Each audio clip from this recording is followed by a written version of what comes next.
Dear students, আজ আমার এই চলপুরি চ্যানেলে তোমাদের সবাইকে ওয়েলকাম। আজই প্রথম আমি ক্লাস 11 সেকেন্ড সেমের টেক্সট আপলোড করব। আজ আমি শুরু করব নোবেল লেকচার দিয়ে। অনেকের কাছে শোনা যায় যে নোবেল লেকচার ভীষণই একটা ঝিমুনি টেক্সট, বিরক্তিকর ব্যাপার। কিন্তু যাই হোক, সেটা কিন্তু রাইটারের কোনো দোষ নয়। যদি কোনো কিছু বিরক্তিকর হয়, তার জন্য মূলত আমরাই দায়ী, কারণ আমরা তোমাদের কাছে এক্সপ্লেন করতে পারছি না সঠিকভাবে। সুতরাং যদি খারাপ লাগে, তার সম্পূর্ণ দায় কিন্তু আমাদের, মাদার টেরেসার নন। কারণ টেক্সট কিন্তু অসাধারণ, এক্সট্রাঅর্ডিনারি। দেখা যাক আমি তোমাদের সামনে কতটা তুলে ধরতে পারি। তবে আমি চেষ্টা করব টুকরো টুকরো ছোট ছোট গল্প টেনে টেনে তোমাদের টেক্সটটাকে বোঝানোর। আর বেশি বকে লাভ নেই, আমি একেবারে মূল টেক্সটে চলে যাই। মাদার টেরেসার লেখা এই নোবেল লেকচার। মাদার টেরেসা 1910-এ জন্মগ্রহণ করেছিলেন এবং 1997-এ তিনি মৃত্যুবরণ করেছিলেন। উনার অরিজিনাল নাম হচ্ছে অ্যাগনিস গঞ্জা বোঝাচিউ। উনি ছিলেন একজন আলবেনিয়ান, তার মানে আলবেনিয়ায় উনার জন্ম। মাদার টেরেসা যখন নোবেল প্রাইজ নিতে গিয়েছিলেন 1979 সালে, তখন তিনি একটা বিশাল বড় অডিটোরিয়ামের মধ্যে দাঁড়িয়ে মাইক্রোফোনের সামনে যে কথাগুলো প্রাইজ হাতে তোলার আগে লেকচার স্বরূপ দিয়েছিলেন, তার বিশেষ কার্যকলাপটা কি ছিল, অ্যাক্টিভিটি কি ছিল, যে জন্য তিনি এই নোবেল প্রাইজটা পেয়েছিলেন, সেই কথাটা তিনি তুলে ধরেছিলেন সব বড় বড় সায়েন্টিস্টদের সামনে। আর যে কথাগুলো তিনি বলেছিলেন সেটা কোনো লিখিত রূপ ছিল না, সেটা হচ্ছে শুধু তার লেকচার, তার অ্যাক্টিভিটি সম্পর্কে। আর সেটাকেই পরবর্তীকালে হাতে লিখে তোমাদের টেক্সট আকারে ছাপা হয়েছে। যেহেতু তিনি নোবেল প্রাইজ নিতে গিয়ে লেকচারটা দিয়েছিলেন, তাই এটার নাম হচ্ছে নোবেল লেকচার। আশা করছি পরিষ্কার করেছি। দেখো, এই নোবেল প্রাইজটা দেওয়া হয় সাধারণত 6টা বিষয়ের উপরে: ইকোনমিক্স, মেডিসিন বা বায়োলজি, ফিজিক্স, কেমিস্ট্রি, লিটারেচার আর পিস, শান্তি। আলফ্রেড নোবেল বলে একজন বিজ্ঞানী ছিলেন। আলফ্রেড নোবেল মারা গিয়েছিলেন 10ই ডিসেম্বর, 10th ডিসেম্বর। আর সেই জন্য তার মৃত্যুবার্ষিকীকে স্মরণ করে প্রতি বছর 10 তারিখে এই নোবেল প্রাইজ দেওয়া হয়। তবে এই যে প্রথম 5টা বিষয় নোবেল প্রাইজ দেওয়া হয় সুইডেন থেকে, এবং নোবেল পিস প্রাইজ, যেটা শান্তির উপর যে নোবেল, সেটা দেওয়া হয় নরওয়ের অসলোতে। তা মাদার টেরেসা যখন নরওয়ের অসলোতে গিয়েছিলেন প্রাইজটা নিতে, তখন তিনি লেকচারটা দিয়েছিলেন। আগে একটা কথা বলে নিই আমি, মাদার টেরেসা কে ছিলেন ছোট করে প্রথমে মনে রাখবে। তোমার এবং আমার উভয়েরই মা কিন্তু ভীষণই স্বার্থপর। অপমান বোধ করো না, কারণ আছে যখন বলছি। মাদার টেরেসা মাত্র 19 বছর বয়সে ভারতবর্ষে এসেছিলেন এবং তারপর তিনি ভারতবর্ষে কলকাতায় এসে তিনি বেশ কিছু দৃশ্য দেখেন। এমন দৃশ্য, যে দৃশ্যগুলো দেখার পর তিনি আর কলকাতা থেকে ফিরেই যেতে পারলেন না। তার মনে হলো আমার জীবনটা এইখানেই কাটিয়ে দিলে বোধহয় ঠিক হবে। মাদার টেরেসা আসলে এখানে এসে দেখেছিলেন কিছু কিছু বাচ্চাদেরকে কুকুরে কামড়ে কামড়ে রাস্তায় খাচ্ছে। কিছু বাচ্চা রাস্তার ধারে পড়ে আছে এবং তারা কাঁদছে, তাদের দেখার কেউ নেই। কিছু মানুষ ড্রেনে পড়ে আছে, পোকায় কামড়ে তাদের অর্ধেক খেয়েই ফেলেছে, কিন্তু তাদের তুলে নিয়ে গিয়ে কেউ যত্ন করবে কেউ নেই। তাহলে ছোট ছোট বাচ্চাদেরকে ফেলে দিচ্ছেন কেন তাদের মায়েরা বা বাবারা? তার কারণ, জন্মের পর তাদের মা এবং বাবা দেখছেন যে তাদের বাচ্চাদের চেহারা এত ভয়ঙ্কর, যেগুলো আমি তোমাদের এই ভিডিওতে যখন দেখাচ্ছি তোমরা এক্সপেক্ট করতে পারছো কত ভয়ঙ্কর। চোখ বন্ধ করে নিচ্ছ তোমরা, এত ভয়ঙ্কর দৃশ্য তাদের।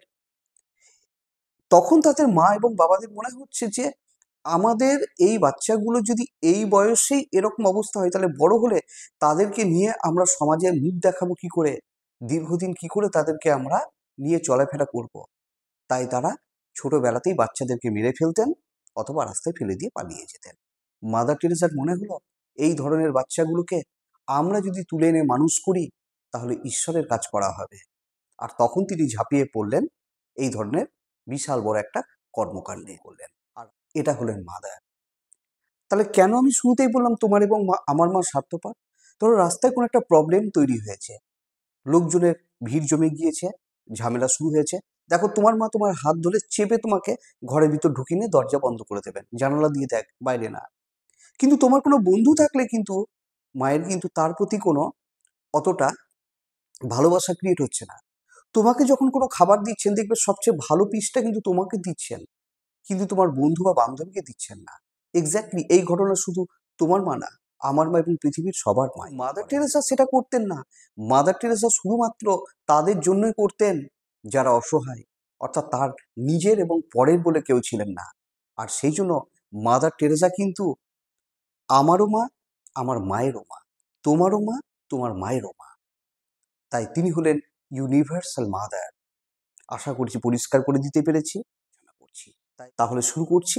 দেখো, প্রথমেই বলেছি যে একটা বিশাল বড় অডিটোরিয়ামের সামনে তিনি বিজ্ঞানীদের সামনে দাঁড়িয়ে তিনি লেকচার দিচ্ছেন। দেখো, as we have gathered here together two thank god. প্রথমেই তিনি ভগবানকে ধন্যবাদ দিয়ে শুরু করছেন। বলছে যেহেতু আমরা আজ একত্রিত হতে পেরেছি এখানে for the Nobel peace prize, Nobel prize নেবার জন্য, আর সেই জন্য আমার তরফ থেকে ঈশ্বরকে অনেক ধন্যবাদ। I think it will be beautiful that we pray the prayer of Saint Francis of Assisi, অর্থাৎ অ্যাসিসির যিনি সেন্ট ফ্রান্সিস ছিলেন, তার গাওয়া বা তার লেখা সেই প্রেয়ারটা যদি আমরা সবাই মিলে একসঙ্গে আজ করতে পারি, তাহলে আজকের দিনটা বোধহয় খুব সুন্দর যাবে। Which always surprise me very much. We pray this prayer every day after Holy Communion. কারণ এই প্রেয়ারটা আমরা প্রত্যেকে হলি কমিউনিয়ন অর্থাৎ পবিত্র সান্ধ্যভোজের পরে আমরা সবাই বাড়িতে করে থাকি। বাংলায় আমাদের একটা প্রেয়ার আছে, একটা সঙ্গীত আছে, মঙ্গল দ্বীপ জেলে অন্ধকারে দুচোখ আলোয় ভর প্রভু, কবু যারা বিশ্বাস করে না তুমি আছো তাদের মার্জনা করো প্রভু। এক্স্যাক্টলি এটা হচ্ছে তারই এপিট এবং ওপিট অনেকটা। আমি দুটো লাইন পড়ি। বলছেন, Lord make a channel of দাই পিস। হে ভগবান, তুমি আমাদের একটা সুযোগ করে দাও, শান্তির সুযোগ। That where there is hatred I may bring love, that where there is wrong I may bring the spirit of forgiveness, where there is Discord I may bring harmony, where there is error I may bring truth.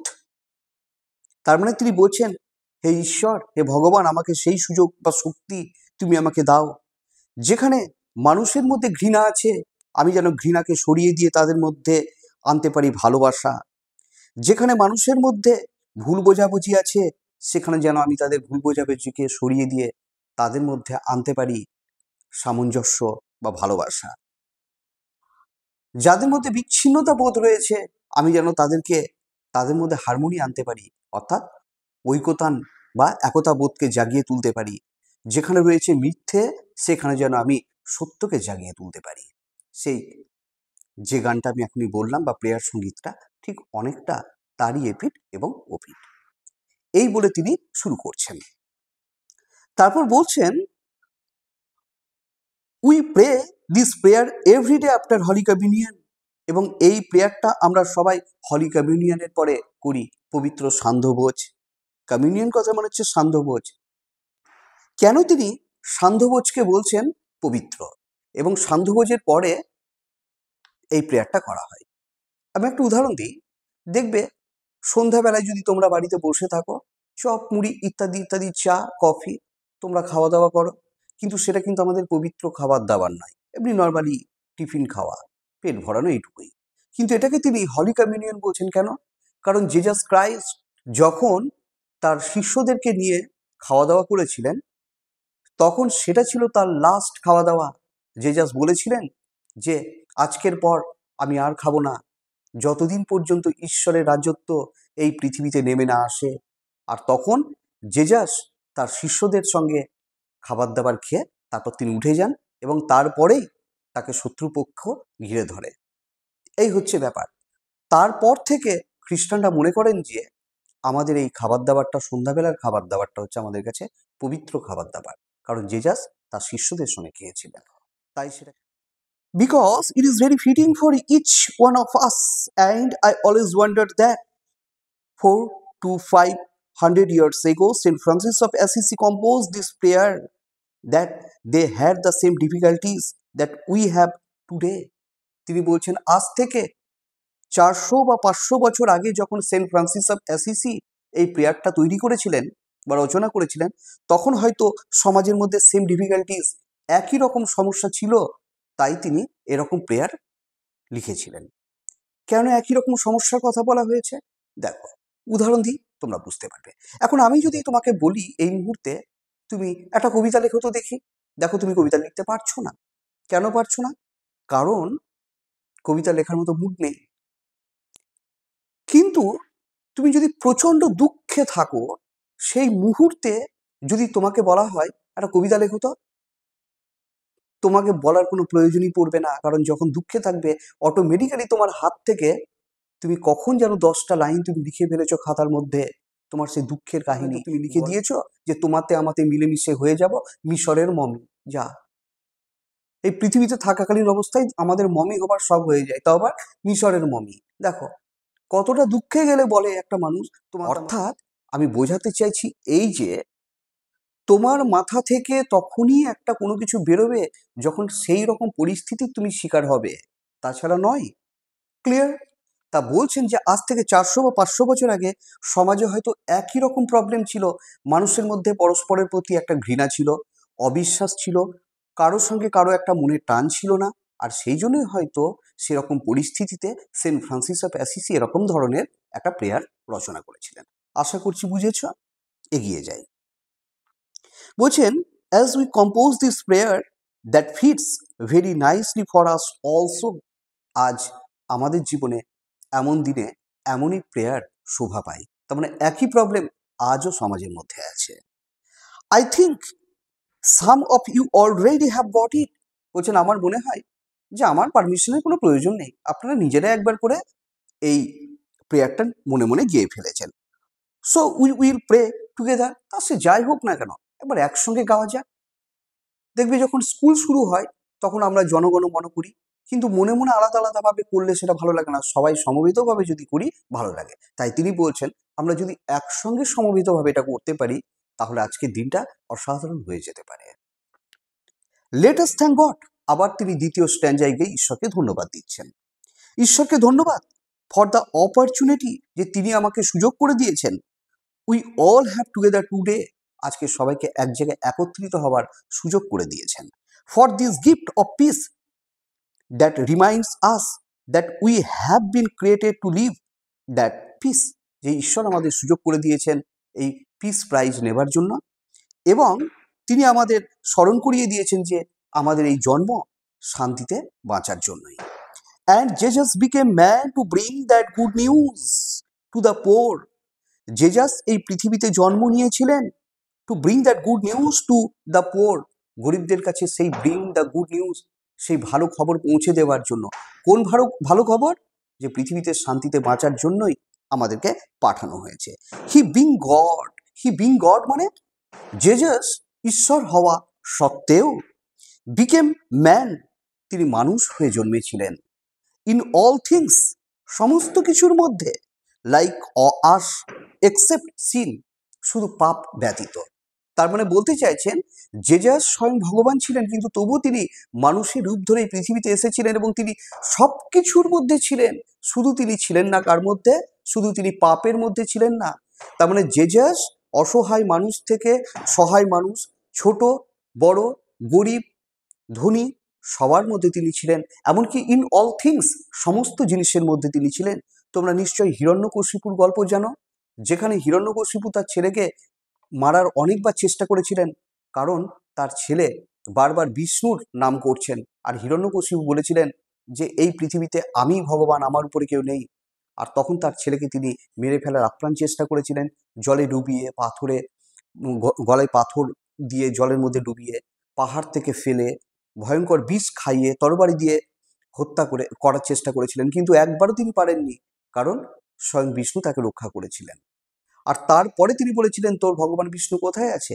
তখন তিনি বলেছিলেন in all things, সমস্ত জিনিসের মধ্যে। এমনকি আমার মধ্যে, এমনকি তোমার মধ্যে, ওই দানবগুলোর মধ্যে। তখন বলছে এই পিলারের মধ্যে আছে? তখন বলেছিলেন হ্যাঁ, এই পিলারের মধ্যেও আছে আমার ভগবান। এবং তখন তিনি রেগে গিয়ে পিলারের মধ্যে তিনি আঘাত করেন, আর সেখান থেকে নৃসিংহ অবতার বা নরসিংহ অবতার রূপে বেরিয়ে এসেছিলেন লর্ড বিষ্ণুর অবতার। তোমরা নিশ্চয় জানো, যার উপরের অংশটা ছিল সিংহের মতো আর নিচের অংশটা ছিল মানুষের মতো। তাহলে ইন অল থিংস, সমস্ত জিনিসের মধ্যেই কিন্তু ভগবানের বাস। আশা করছি পরিষ্কার করে দিয়েছি। দেখো, বলছেন তাই তিনি সবকিছুর মধ্যে ছিলেন, শুধু পাপের মধ্যেই কিন্তু ঈশ্বর থাকেন না। এবার বলছেন, he proclaimed very clearly that he had come to give the good news. তিনি সেই শুভ সংবাদ আমাদের কাছে পৌঁছে দিতে চেয়েছিলেন। The news was peace to all of good will, and this is something that we all want. আর আমরা সবাই সেই শান্তি চাই, যে শান্তি আমাদের বাঁচার অনুপ্রেরণা দেয়। দ্য পিস অফ হার্ট, এটা আমাদের মনের শান্তি। And god loved the world so much. তার আগে একটা কথা বলি, খুব ইন্টারেস্টিং ব্যাপার, আমাদের চোখ এড়িয়ে যাচ্ছে। তাহলে পৃথিবীতে আমাদের জন্ম কিসের জন্য বলো তো? শান্তি পাওয়ার জন্য। কিন্তু শান্তি পাওয়ার জন্য জন্ম নিলেও আমরা সবাই অশান্তি করি। দেখো, কেউ কাউকে মারছে, কেউ কাউকে গালিগালাজ করছে, কেউ কারো সম্পত্তি চুরি করে নিচ্ছে, বিভিন্ন জায়গায় মার্ডার হচ্ছে। তাহলে প্রশ্ন হচ্ছে এটা কি? অবশ্যই এটা একটা ভয়ঙ্কর দিক সমাজের, কিন্তু তারপরেও একটা সিক্রেট লুকিয়ে আছে, সেটা শুনে নাও। কি সেটা? মনে রেখো, যে সিরিয়াল কিলার হয়, একের পর এক মানুষকে মেরে যায়, সে যদি ঘুম থেকে উঠে তারপর রাত্রি পর্যন্ত তার কেটে গেলে একজনকে মারতে না পারে, অথবা সপ্তাহে একটা করে মারতে না পারে, বা দুদিন পর একটা করে না পারে, সে কিন্তু শান্তি পায় না। তার মানে একজন সিরিয়াল কিলার, সে কিন্তু মানুষ মেরে শান্তি পায় বলেই সে মারে। কেউ পৃথিবীতে সবাই এসেছে শান্তি পাওয়ার জন্য, আনন্দ পাওয়ার জন্য। ক্লিয়ার? এবার কে সেটা বাজেভাবে ব্যবহার করছে আর কে সেটা খারাপভাবে ব্যবহার করছে, সেটা তো ম্যান টু ম্যান ভ্যারি করছে। ক্লিয়ার? দেখো, god love the world so much that he gave his সন। ঈশ্বর এই পৃথিবীকে এতটাই, জগৎকে এতটাই ভালোবেসেছিলেন যে তিনি তার সন্তানকে দিয়ে দিয়েছিলেন। খুব ক্রিটিক্যাল লাইন এটা, বেশ ভালো করে দেখো, আমি বুঝিয়ে দিচ্ছি সহজ করে।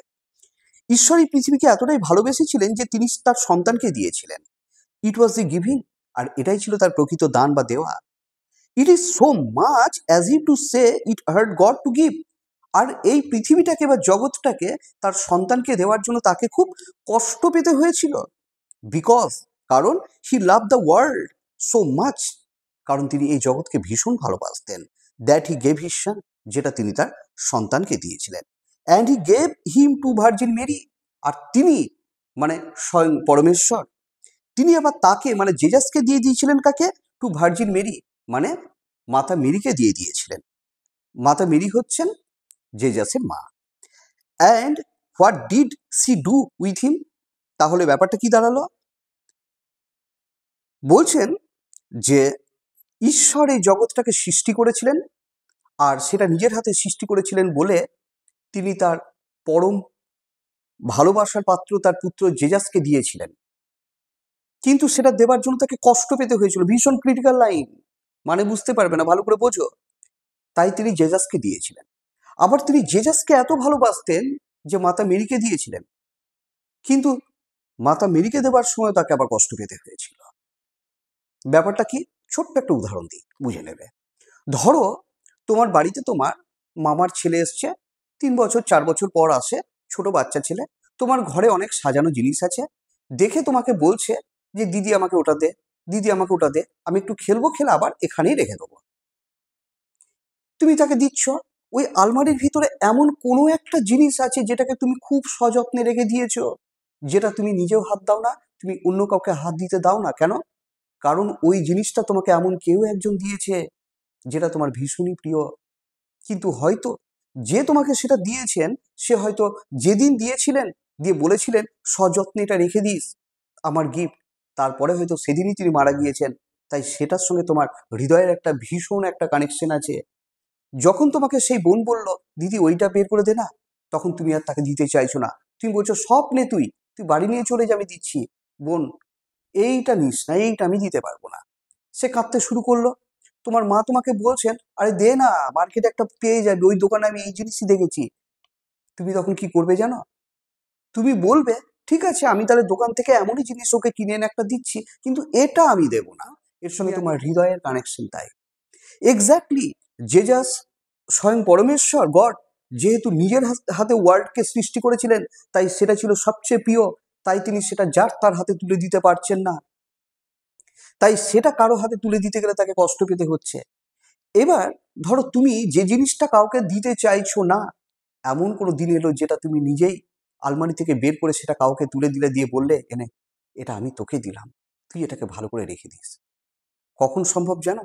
যখন তুমি সেই মানুষটাকে ভীষণই ভালোবাসবে, তখনই সেটা সম্ভব, তার আগে না। আমি কি ঠিক বলছি? একেবারে 100% ঠিক বলছি। কিন্তু সেটা দিতে গেলেও তোমাকে কষ্ট পেতে হবে, কিন্তু যাকে দিচ্ছ তাকে তুমি গিফটটার চেয়েও বেশি ভালোবাসো, তাই দিচ্ছ। এক্স্যাক্টলি ঘটনাটা তাই।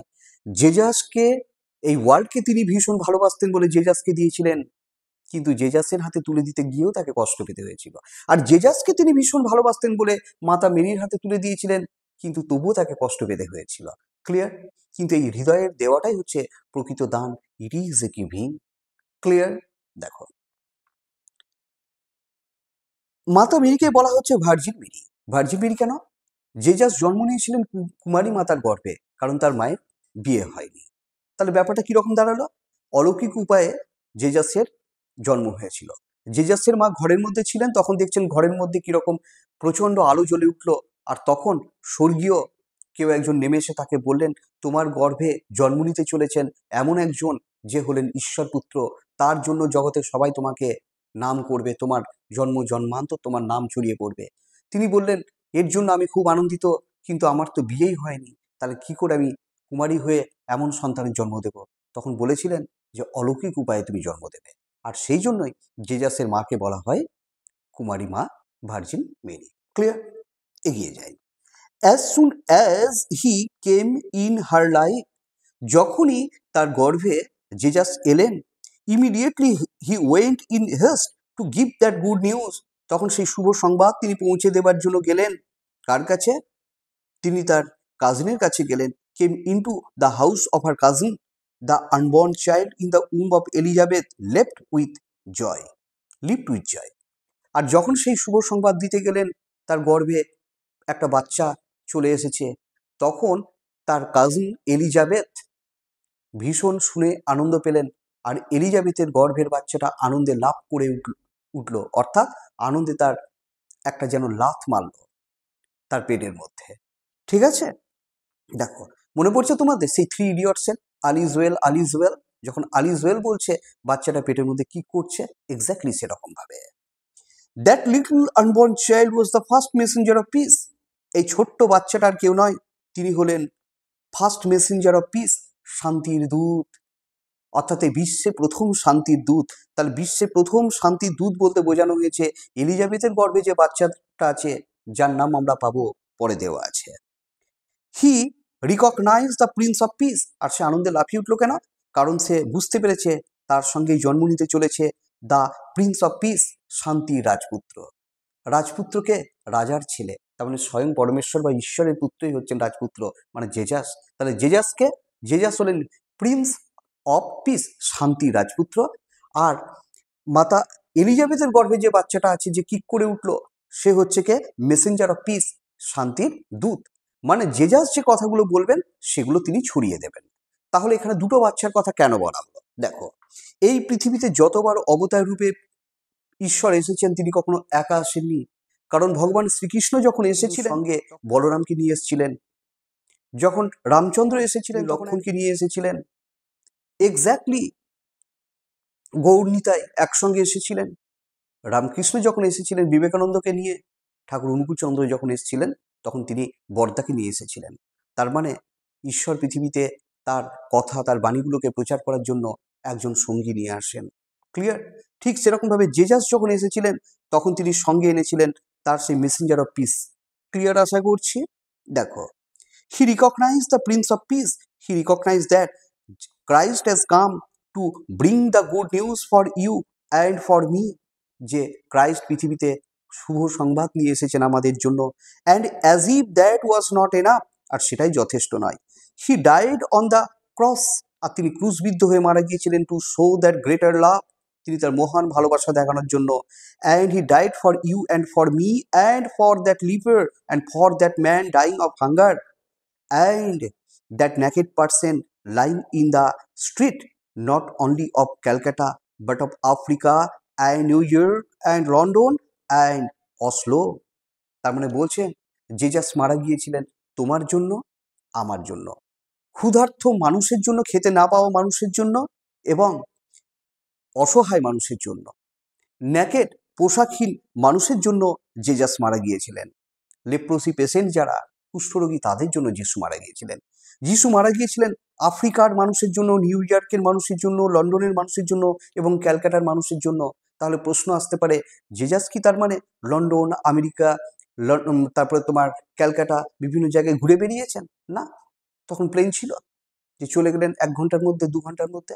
না, আসলে পৃথিবীর বিভিন্ন প্রান্তেই না খাওয়া মানুষ আছে, পৃথিবীর বিভিন্ন প্রান্তেই অসহায় মানুষ আছে, পৃথিবীর বিভিন্ন প্রান্তেই কিন্তু লেপ্রোসি পেশেন্ট আছে। জেজাস তাদের প্রতি ভালোবাসা দেখাতে গিয়ে মারা গিয়েছিলেন। জেজাস যখন রাস্তা দিয়ে যাচ্ছেন তখন তিনি দেখছেন কোনো একজন অন্ধ মানুষ। তিনি জিজ্ঞাসা করলেন, আচ্ছা এই রাস্তায় এত ভিড় কেন, কিসে চিৎকার চেঁচামেচি? তখন বলছেন জেজাস যাচ্ছেন। তখন তিনি জেজাস জেজাস বলে চিৎকার করে উঠবেন। যিশু দূর থেকে শুনতে পাবেন, তার কাছে এসে বলবে, তুমি কি আমাকে ডাকছো, কিছু বলবে? তখন বলবে, আমার বড্ড ইচ্ছে করছে একবার আপনাকে আমি দেখতে পেলে খুব ভালো হতো, কিন্তু আমি অন্ধ, কি করে দেখব? জেসাস বললেন, তোমার মনের ইচ্ছে পূর্ণ হোক। দিয়ে তাকে এমনি করে জাস্ট হাত বুলিয়ে দিলেন, বেরিয়ে চলে গেলেন। যেই তিনি যাচ্ছেন দেখছেন তিনি চোখ দিয়ে সব দেখতে পাচ্ছেন, জেসাসকে তিনি দেখতে পাচ্ছেন।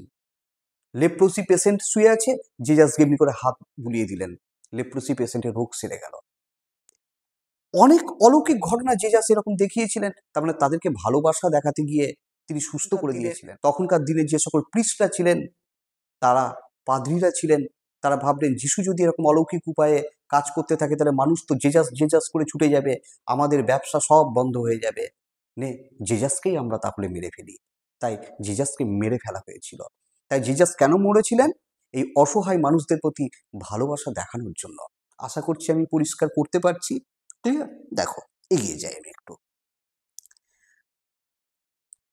And insisted that we love one another as he loves each one of us, and we read that in the gospel very clearly. gospel কথার মানে কি?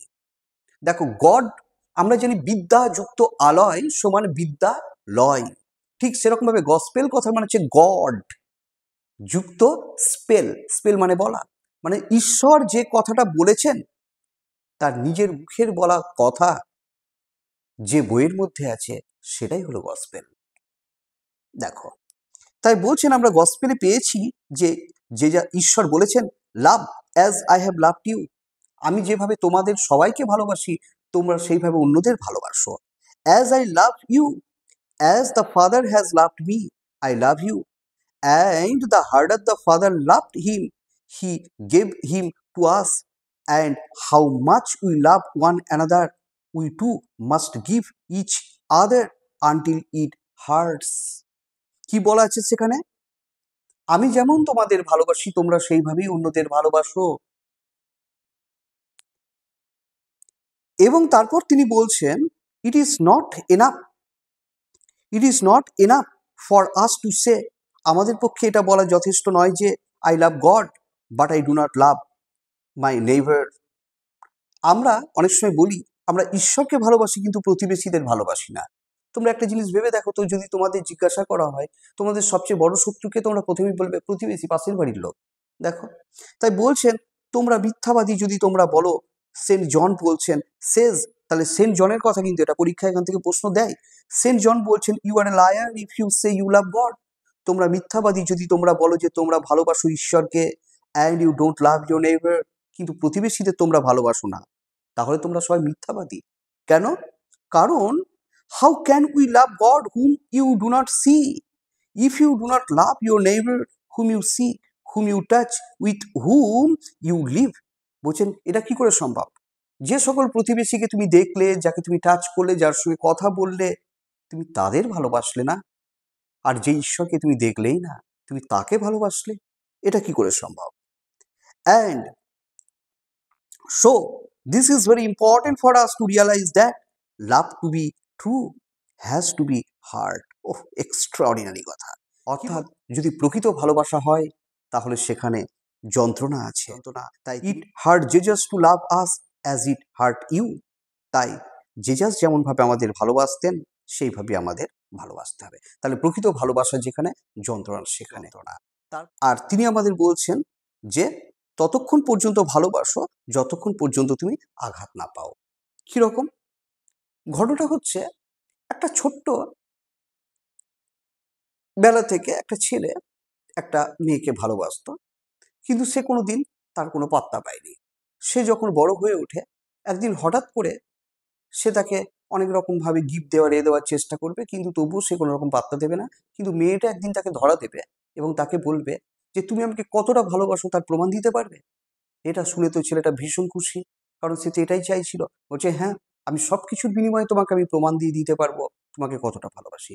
বলছে তাহলে এখনই তুমি আমাকে তোমার মায়ের যে হার্ট, সে হার্ট আমাকে গিফট করো তো দেখি। যদি হার্টকে গিফট করতে পারো তাহলে বুঝবো তুমি আমাকে ভীষণ ভালোবাসো। ও তখন কি করবে, ছুটে বাড়ি চলে যাবে। বাড়ি গিয়ে দেখবে মা দাঁড়িয়ে আছে, একটা বড় একটা ড্যাগার নিয়ে মায়ের বুকের মধ্যে এরকমভাবে ঢুকিয়ে দেবে, ঢুকিয়ে দিয়ে মায়ের হার্টটাকে বের করে নেবে। আমরা জানি হার্টকে পাশে রেখে দিলেও সেটা কিন্তু একটু হালকা হালকা হালকা করে লাফায়। তোমরা নিশ্চয়ই জানো এগুলো, সায়েন্সের স্টুডেন্ট যারা আছো তারা। সে তখন হার্টটাকে হাতে করে নিয়ে ছুটতে ছুটতে ছুটতে ছুটতে আসছে, কতক্ষণে আমি আমার গার্লফ্রেন্ডের হাতে সেই গিফটটা তুলে দেবো এবং প্রমাণ করতে পারবো আমি তাকে কতটা ভালোবাসি। যখন সে ছুটতে ছুটতে আসবে, আসার সময় হুমড়িকে একটা জায়গায় পড়ে যাবে আর হাত থেকে হাড়টা পড়ে যাবে। যেই পড়ে যাবে তার ছিঁড়ে খুলে যাবে ছেলেটা, তখন সেই হাড়টা মাটিতে পড়ে লাফাবে আর বলবে, তার মায়ের হার্ট তাকে বলবে, sweet my child are you heart. বাবা, তোর কোথাও লাগেনি তো? ভেবে দেখো, তার মাকে কেটে সে তার হার্টটাকে নিয়ে আসছে গার্লফ্রেন্ডকে দেবে বলে। আর সেখানে বাচ্চাটা পড়ে যাওয়ার পর মা তাকে বলছে, বাবা তোর কোথাও লাগেনি তো? এটাই তো প্রকৃত ভালোবাসা। আর আমরা হলে বলতাম, মরা, মর মর মর, পড়েছিস ভালো হয়েছে, মর এখানে। কিন্তু সেটা তো মা তো গাল দেয়নি। তাই বলছেন যেটা প্রকৃত ভালোবাসা সেখানে কষ্ট আছেই। আর তুমি ততক্ষণ পর্যন্ত ভালোবাসো যতক্ষণ পর্যন্ত তুমি আঘাত না পাও। ক্লিয়ার? দেখো আরেকটু পড়িয়ে দিয়ে আমি এই স্ট্যান্ডাটা শেষ করে 2 নম্বর পার্টে বাকিটা করাবো। দেখো, hour hunger for god because we have been created for that লাভ। আমাদের ঈশ্বরের ভালোবাসা আমরা প্রত্যেকেই চাই। আওয়ার হাঙ্গার ফর গড, আমাদের খিদে হচ্ছে ঈশ্বরের প্রতি, because we have been created for that love. সেই ভালোবাসা পাওয়ার জন্যই তো আমাদের সৃষ্টি। We have been created in his image, তার ইমেজের মধ্যেই, তার চিত্রকল্পের মধ্যেই আমাদের সৃষ্টি। We have been created to love and be loved, পৃথিবীতে ভালোবাসার জন্য আর ভালোবাসা পাওয়ার জন্যই আমাদের সৃষ্টি। And then he has become man to make it possible for us to love as he loved us. He makes himself the hungry one, the naked one, the homeless one, the sick one, the one in prison, the lonely one, the unwanted one. তাই এই পৃথিবীতে ঈশ্বর নিজেকে কোন কোন রূপে সৃষ্টি করেছেন? ঈশ্বর পৃথিবীতে নিজেকে সৃষ্টি করেছেন ক্ষুধার্ত মানুষ রূপে, নেকেড উলঙ্গ মানুষ রূপে, হোমলেস গৃহহীন মানুষ রূপে, সিক অসুস্থ মানুষ রূপে, এবং ওয়ান ইন প্রিজন, যে জেলবন্দি রয়েছে, জেলবন্দি মানে ঘরবন্দিও হতে পারে। দ্য লোনলি ওয়ান, একাকী মানুষের মধ্যে জেজাস রয়েছেন। আনওয়ান্টেড ওয়ান, যাকে পৃথিবীতে কেউ চায় না, তার মধ্যে ঈশ্বর রয়েছেন। অ্যান্ড হি সেজ, এবং তিনি বলেছেন, you did it to me, তোমরাই আমাকে এমনটা করেছ। Hungry for one love, and this is the hunger of our poor people. আর গরিবদের মধ্যেও এই ভালোবাসাটা রয়েছে, মানে প্রত্যেকটা গরিব মানুষ, রাস্তায় অসহায় মানুষও কিন্তু আমাদের ভালোবাসা চায়। This is the hunger that you and I must find, it may be in our own home. এমনকি বাইরের দুঃখী মানুষের শুধু নয়, আমরা নিজেরা যারা বাড়িতে থাকি তারাও কিন্তু একে অন্যের ভালোবাসা চায়। আমি এখানেই পার্ট 1টা শেষ করছি, পার্ট 2টা পরের দিন দিয়ে দেব।